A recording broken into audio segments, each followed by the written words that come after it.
Welcome, in front of me is LENOVO ThinkPad T495, and in this video I will show you how to check the graphics card on your laptop.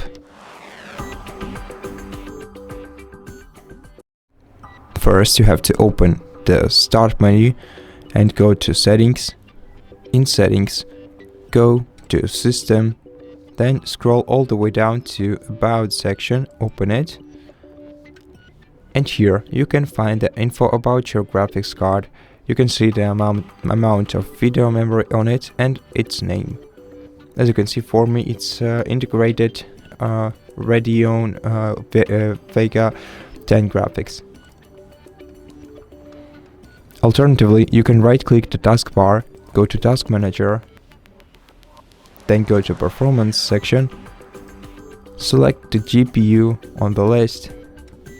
And here you can also check the name of your graphics card, watch the resource usage monitors, and check all the specifications about your graphics card down below.